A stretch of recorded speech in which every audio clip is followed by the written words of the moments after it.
the average person might have only bought one home, maybe zero. Mhm. So that's pretty typical. So explain to me what a home inspection is and what it's not. So home inspection is a visible evaluation of a house. Yeah. We're just looking at things. It is not cosmetic.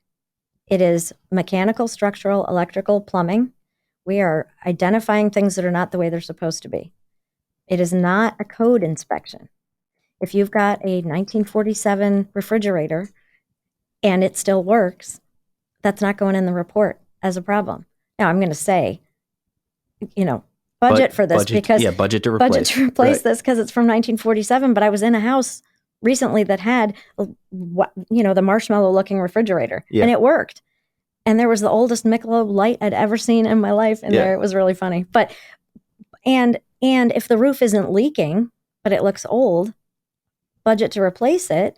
But right now there's nothing wrong with it. And if there's nothing wrong with it, it's not going in the report. Now, if your toilet handle is like a broom handle attached with a paper clip or something, and it still flushes, okay, that's not the way it's supposed to be. Like you were not supposed to do that. But if it's not the way it's supposed to be, then it's going in the report.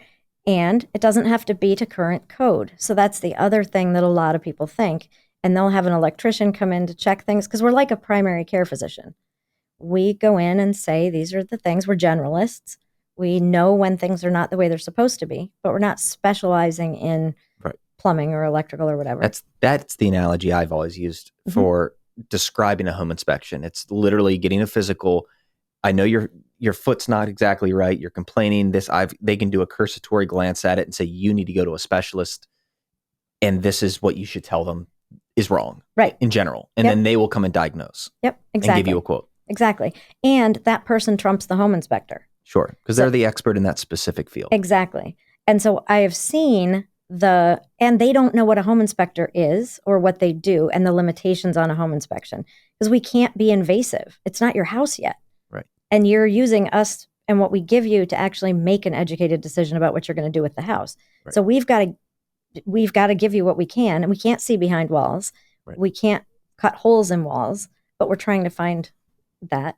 Right. And when an electrician comes in and says this isn't up to code, that can freak out a buyer, but it doesn't have to be up to current code to sell. Sure. Jurisdictions adopt codes at a certain time, and then they keep it for a couple of years because it's expensive to change code. So even new construction isn't up to 2023 code. It's whatever that jurisdiction is using as code at that time. So it may be 2019 code. But I mean, you don't think about that. You just stuff that goes on in my life, not other people's. There you go. So that's what a home inspection is. So what it's not is everything you just described. You are not a licensed plumber, a licensed HVAC specialist. You're not each trade individually. You're there to give them a full list, a full summary, a checkup of the current status of that home. Yep. And could they hire an HVAC person to come out and look at it instead of having us there? Absolutely. But they're going to be paying for the HVAC person and a roofer and an electrician. Right. And all those trades are going to come and look at it. And each one of them is writing themselves a paycheck. Well, not just that. In my experience, it's no different. 3 HVAC specialists can come in and give you 3 different estimates. One tells you they can fix it no problem for $200. The next one says you need a $10,000 system. Yeah. And so it's challenging. And that's why people are nervous. Absolutely. And we've all had someone take advantage of us at some point. Right. But you cannot, right? So legally, you're not going to try to say, okay, this needs to be fixed. My cousin Billy can fix this for you. I'm going to refer you out to my cousin Billy. There's no referrals from you all. So there's no money exchanged for, referrals, if you will. So the reason I state that, because chimney inspections generally are just crazy. I'm sitting in a home right now that we sold that I believe we had a chimney inspector in here. You can, you can confirm that. And so depending on who they are, they come in and give you a quote for the repair with the inspection. And just inherently, when you say that out loud, you go, something might not be right there.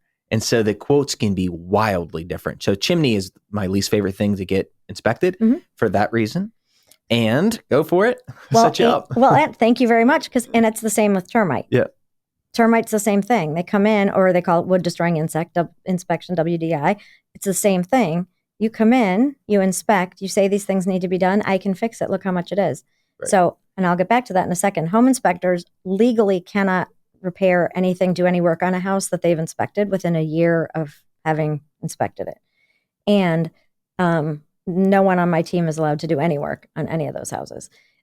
And the reason we started doing chimney inspections and got trained and certified with the CSIA and with the pest administration is so that we could actually do termite inspections and we can do the chimney inspections, and there's no chance of there being a conflict of interest. Like, we are there to give you the facts and some video and some pictures, right. And here it is. And that's important for both buyer agents and sellers, because that is just the ultimate kiss of death when someone comes in and says there's $10,000 worth of chimney work, when in reality, it didn't need a full liner on both sides and this and that. It was not necessary. And every agent knows the frustration if they've been doing this long enough, because it can kill the entire transaction because the buyer's terrified. In reality, it might not be that situation. So having an impartial individual that is helping to make an informed, and educate the buyer, it's critical. So I'm glad that you're offering those services, and it's packaged. It makes it easy.